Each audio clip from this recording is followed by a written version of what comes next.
অবশেষে আমরা এসে পৌঁছালাম আমাদের গন্তব্য, আমাদের হোমস্টে, যেটি কার্শিয়ঙে অবস্থিত। এই হোমস্টেতে টোটাল 3টি রুম আছে।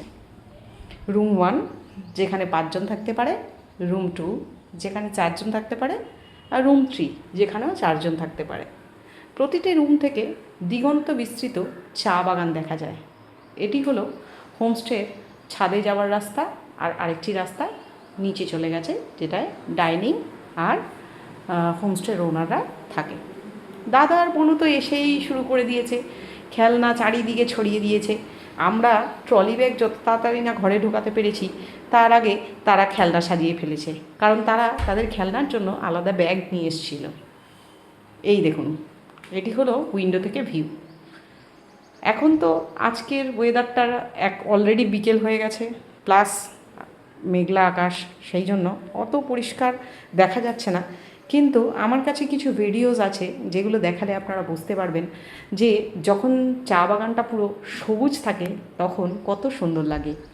আর এখানে মাঝে মধ্যেই ময়ূরের ডাক শোনা যায়, কারণ একটু এগিয়ে গেলেই এখানে একটা ট্রেকিং পয়েন্ট আছে যেখানে পায়ে হেঁটে যাওয়া যায়। সেখানে প্রচুর পাখি, বিভিন্ন রকমের রং বেরঙের পাখি, হর্নবিল আর ময়ূর তো প্রায়শই দেখা যায়। আপনি দিনে একবার হলেও একপাল ময়ূর অবশ্যই দেখবেন, আর সেটা আমার কিছু ভিডিওসে তোলা আছে, আমি আপনাদের সাথে পরবর্তীতে নিশ্চয়ই শেয়ার করব। তো দেখতে দেখতেই যেহেতু আমরা বিকেল পেরিয়ে প্রায় সন্ধ্যা হয়ে গেছে, আর বনু এসেই অতিরিক্ত টায়ার্ড হয়ে পড়ায় ঘুমিয়ে পড়েছে। দাদা চারিদিকে দেখতে দেখতে তার আর ঘুম হয়নি, কিন্তু তার তো আর একাকিত্ব ভালো লাগছে না। বনুকে ছাড়া কার সাথে খেলা করবে, কার সাথে দুষ্টুমি করবে, তাই সে বনুকে তোলার চেষ্টা করছে। কিন্তু বনু তো সবেমাত্র ঘুমিয়েছে, তার তো উঠতে ইচ্ছা নেই। তাই বনুর ফেভারিট খাবার পাকোড়া এবং কেক নিয়ে এসে বনুকে গান গেয়ে তোলার চেষ্টা করছে।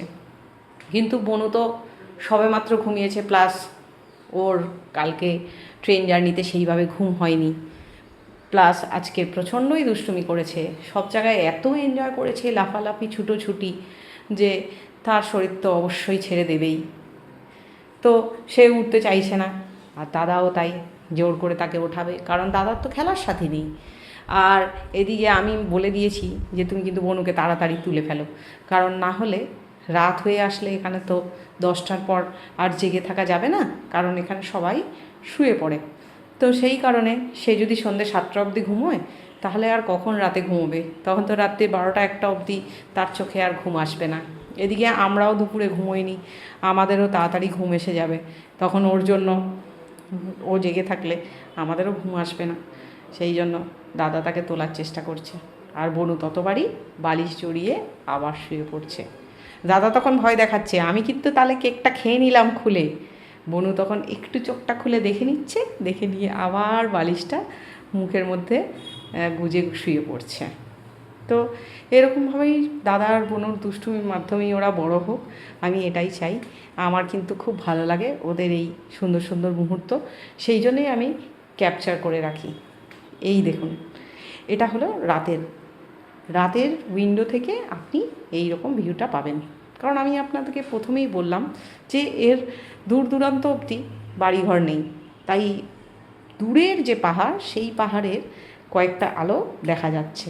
আর এই পাহাড়ে বাড়ি বলতে এই হোমস্টে ওনারদের নিজস্ব বাড়ি, আর এই হোমস্টে ছাড়া আর কিছুই নেই।